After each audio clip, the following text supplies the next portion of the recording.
My name is Peter Brukner. I'm a medical doctor. In fact, I'm a sport and exercise medicine physician, which means I look after sports people, both from the average punter to the elite sports people. And had a long career in sports medicine that's taken me all around the world, from AFL teams to national teams, Olympic teams, Socceroos, Liverpool Football Club, Australian cricket team, whole bunch of different things.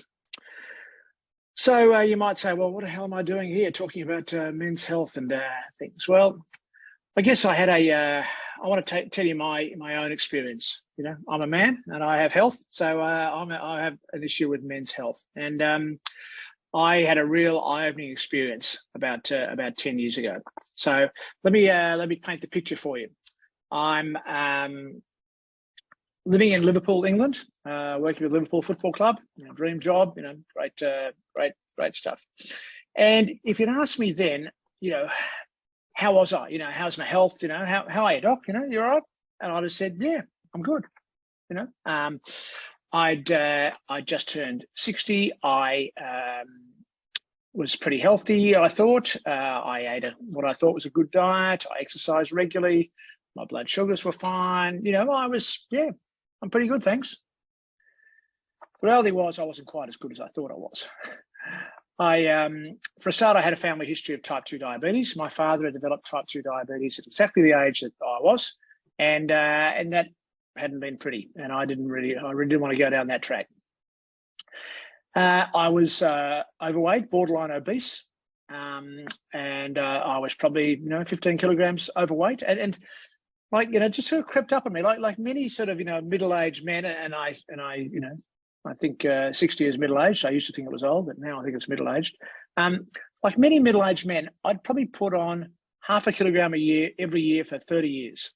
That's the point where I'm 15 kilograms overweight.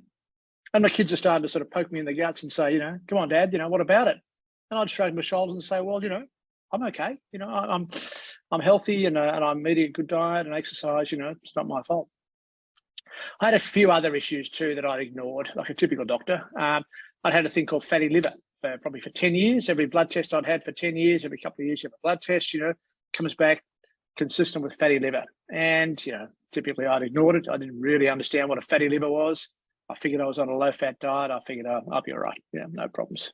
And I had high triglycerides. I had high insulin levels. And so clearly, in retrospect, I was clearly pre-diabetic. There's no doubt that had I continued on the way I was, I would have finished up being a fully fledged type 2 diabetic, just like my father.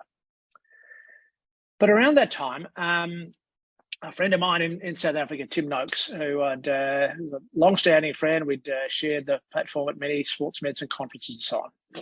He came out and said he thought that everything we'd been taught about diet was wrong and that it was carbohydrates that were the problems, not fat. And I thought, whoa, Tim, gee, that's a big call. Tim had actually called out a few other myths of sports science over the years, and every time he'd been proven right. And so normally I would just ignore a crazy person, a crazy comment like that was clearly wrong. But because it was Tim, I thought, no, I need to look into this a little bit. So I read a book. I bought a book called Good Calories, Bad Calories by an American author called Gary Taubes. And this book just blew me away. Because not only did it talk about the relative merits of whether we should be eating fats or carbohydrates, but it talked about the politics of how the low fat movement had won out over the low carb movement 30, 40 years ago, which I'd always assumed was due to, good science and evidence and so on. But it turns out it was due to money and corruption and ego and power and the American agricultural industry. And the more I read this book, the more disturbed I was. I thought, no, this couldn't be right. We couldn't have had this so wrong for 30 or 40 years, where the whole of Western society has been on this sort of experiment, really, which is what it was, with very little basis. And I was very disturbed. And so I dived into everything I could possibly get my hands on, every book, every article, every research paper. I spent a few months just reading and reading and reading. And the more I read, the more I thought, God, I think he's right. this is crazy. So I thought, well, now I'm a scientist, so-called. I'm just a doctor, but we pretend we're scientists. But I need to do an experiment. But as a scientist, I also know that experiment with an n=1 is a waste of time, except when the one is you. So I decided it was time for an n=1 experiment. So in other words, experiment on myself and see what happened. So I decided I would do 3 months of a low-carb, healthy fat diet. Okay, so day one, jumped on the scales, on base weight, got my bloods done, all the blood tests done, and started a diet. So what did I stop eating? I stopped eating anything with sugar, pretty much all processed foods, no bread, rice, potatoes, cereal, all those things that we've been encouraged to eat for so long. And I sort of replaced it really with going back to the way that my parents and grandparents would have eaten. So lots of, meat, fish, eggs, all that cholesterol I've been told about. Oh, terrible. So cholesterol, full fat dairy, all that fat, that saturated fat. Oh, shocking. Went back to eating that. Vegetables, above ground vegetables, no starchy veg. The only fruit I had was berries, had nuts, seeds, and I had a couple of little indulgences. I'd have the odd glass of red wine and a little bit of dark chocolate at night, but that was pretty much it. So what happened? Well, the first thing that happened was I stopped being hungry. So instead of sort of having my cereal for breakfast at 8 o'clock and then getting to 10:30, thinking, oh God, it must be lunchtime soon, I'd have my bacon and eggs and avocado or whatever for breakfast, and I wouldn't be hungry all day, and I wouldn't eat again till dinner time. So I went from eating 3 meals and 3 snacks a day to eating 2 meals a day, and I still eat 2 meals a day to this day. So that was the first thing that happened. Then the weight started to come off. Every week I'd jump on the scales and I'd lose my weight. And initially I thought I'd just beginner's luck sort of thing. Kept losing weight more and more. But I started to have more energy. I started to concentrate better. I slept better. I stopped snoring. Happy wife, happy life. And I felt I worked better. I concentrated better. I wasn't falling asleep in the afternoon and so on. And all in all, I felt full of energy. Anyway, at the end of the 3 months, I jumped on the scales again, and I'd lost 13 kilograms in 13 weeks. Very nice round figures. And then I got my bloods done, and pretty much all my metabolic abnormalities, such as my fatty liver, completely returned to normal. Been abnormal for 10 years. The space of 3 months, absolutely normal. And remained normal ever since. My triglycerides came down to normal. My insulin came down to normal. Everything went back to normal. And so this just blew me away. I mean, in 3 months, I almost felt guilty, because people say, oh, it's so hard to lose weight, it's really difficult.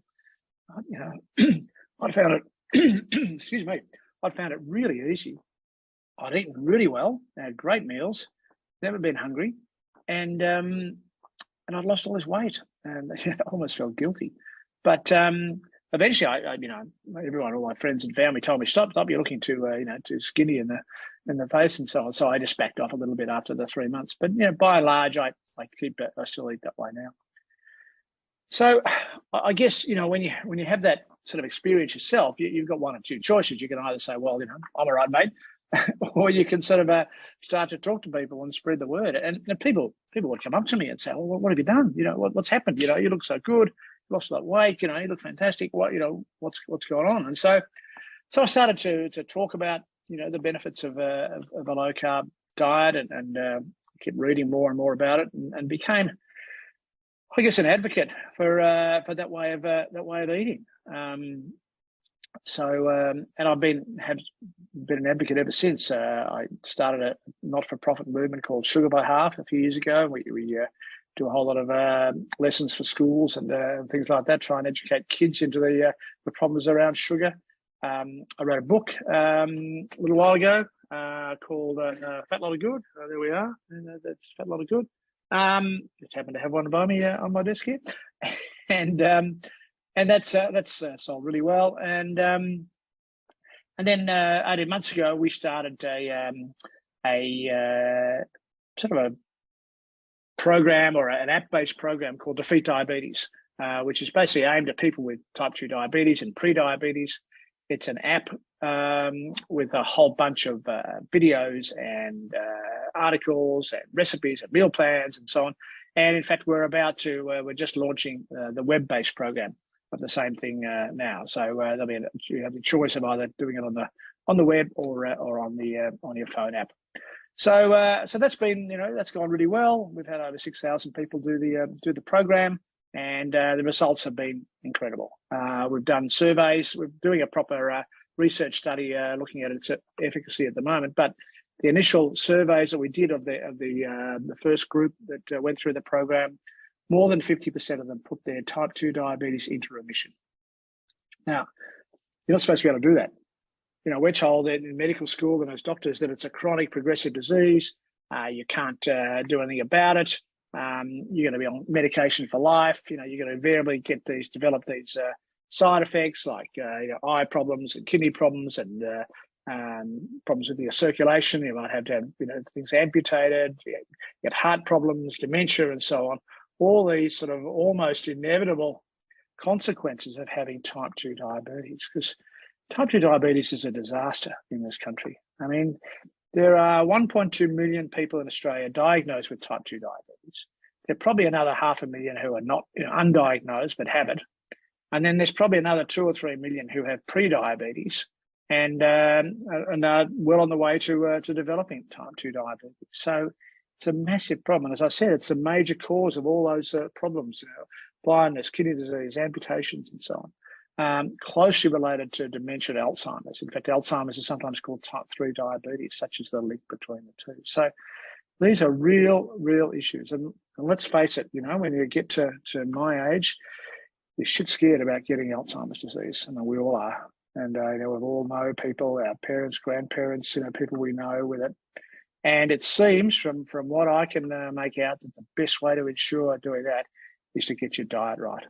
So, diet's not the only important thing. I'm a sport and exercise medicine physician. So, God, I love exercise and I promote exercise at every chance that I get. And exercise has enormous health benefits. There's no doubt about that. And the important thing that people always forget is that exercise should be both aerobic exercise, but also resistance exercise. Particularly as you get older, you've got to maintain your strength.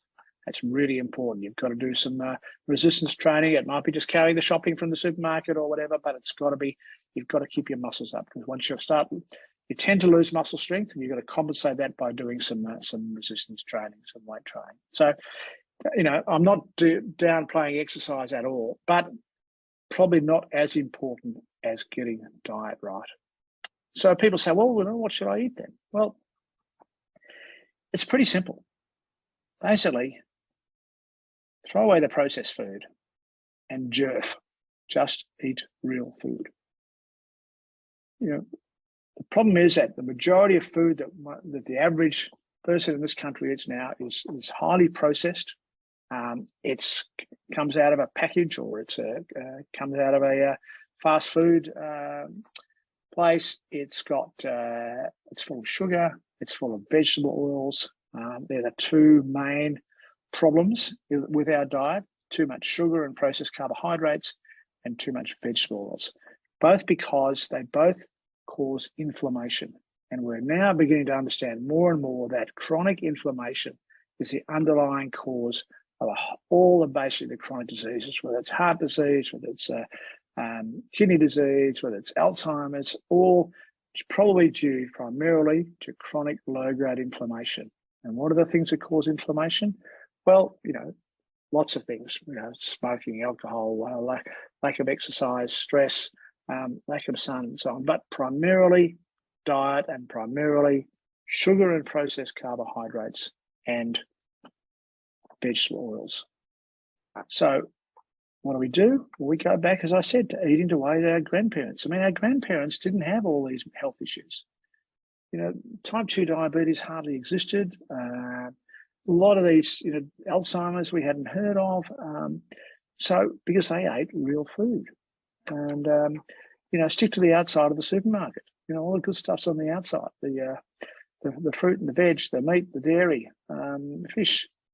all on the outside of the supermarket. Okay, you can get your toilet paper, but that's about it, all right? No more going up and down the aisles.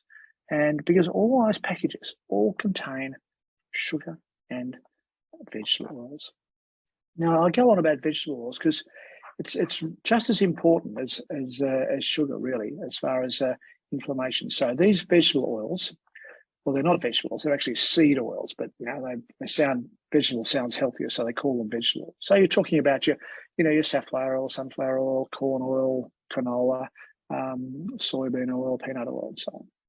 But when they get heated, they get oxidized and they give off a lot of very inflammatory products, and they have a huge role in causing this inflammation. And we've all started to cook with them in the last sort of couple of generations. They're cheap, they're easy to cook with, but in fact we need to go back to cooking with butter and lard and beef tallow and all the things that our parents used to cook with, and which are much healthier and less inflammatory. Olive oil is okay; it's not great to cook with, but good on salads and so on. So that's a really important single thing you can do. So if you avoid sugar, processed carbohydrates, starchy foods. So that's the other thing. People think, oh, we know about sugar, but no, starch is okay. They're healthy carbohydrates. What is a starch? A starch is just a bunch of glucose molecules stuck together. So you have a potato or rice or pasta or something like starchy sort of food. You ingest that, your body breaks down that starch into glucose. So it's absorbed into the blood as glucose. Same glucose as you do when you eat, sugary drinks and things. Glucose is glucose. The only difference is it's slightly slower to be absorbed because it takes a while to break it down, but it's still glucose. So cut down on that. Cut down on on starchy foods. There are lots of good alternatives. People say, "Oh, I couldn't." I love rice. Okay, ever tried cauliflower rice? It actually tastes a whole lot better than white rice, which is tasteless. Let's face it. What about pasta? Try zoodles. Zucchini noodles rather than zoodles. Just as good. Bread. People say, "Oh, I couldn't give up bread." Well, you can reduce the amount of bread you have. I have the odd piece of sourdough bread, which is much less damaging, and there are low carb breads around.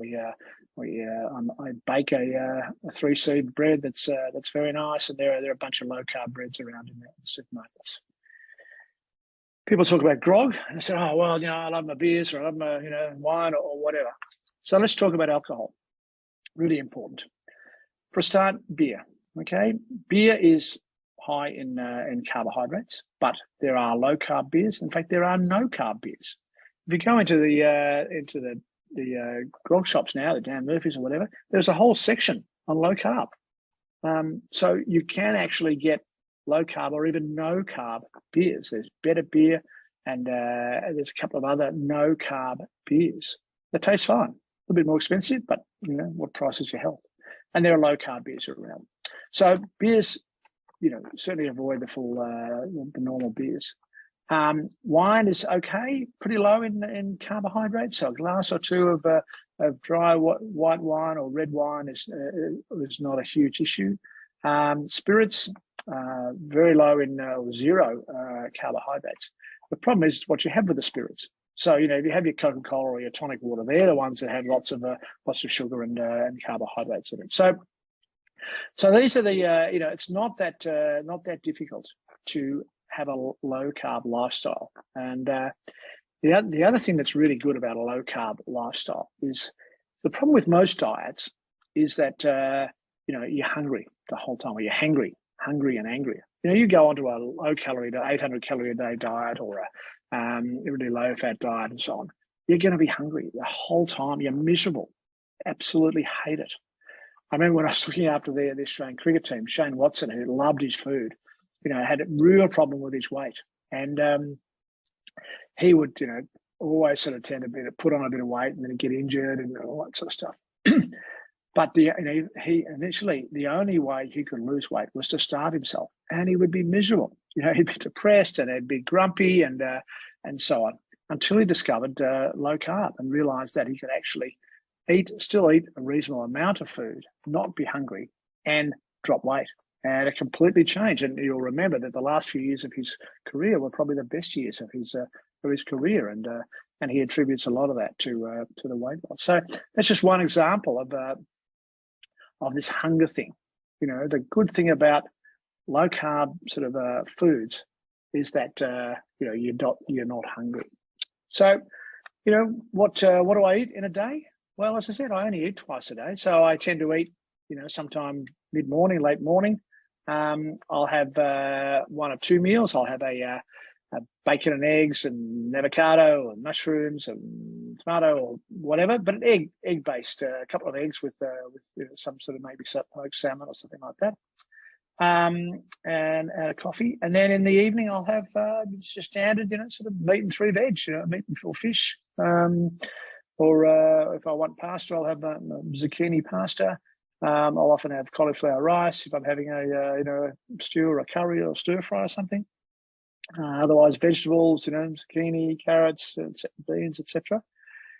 If I'm still hungry, then I want some dessert. I'll have some berries and full fat cream. As I said, my little indulgence is I might have a glass of wine occasionally, and I'll have a square of dark, you know, 85% chocolate after dinner. If I'm hungry during the day, I'll just have a handful of nuts or a piece of cheese, and that gets me through any sort of hunger during the day. So, you know, I eat really well. I enjoy every meal I have, and it's just been a life-changing experience. And as I said, I have no doubt that had I not made those changes, I would be a fully fledged type 2 diabetic by now, probably developing some of those sort of eye problems, kidney problems, heart problems that people do when they're on type 2 diabetes. So it's been a life changer for me. I'm quite convinced that, you know, I've probably added, I don't know, 10, 15, 20 years to my life, but as much as the length of your life, the quality of your life. You know, I've got a lot more energy now than I had. I'm very active. I feel great. I did have to get a new wardrobe, so I lost, you know, that much weight. I had to get some new clothes, but I figured that was a small price to pay, and I reckon that's a price that you're probably willing to pay as well. So, I guess that's my advice. I can only talk from my own experience and from the experience of hundreds of others that I've spoken to and helped along the way. And you know, I constantly get emails or people come up to me in the street. It's bizarre, you know, and say, "Oh, you know, thanks, you've changed my life." And you know, no one ever did that when I fixed up their knee or their ankle, but they seem to think I've helped them with this. So, good luck, and you know, just remember that diet is the key to good health. Thanks a lot.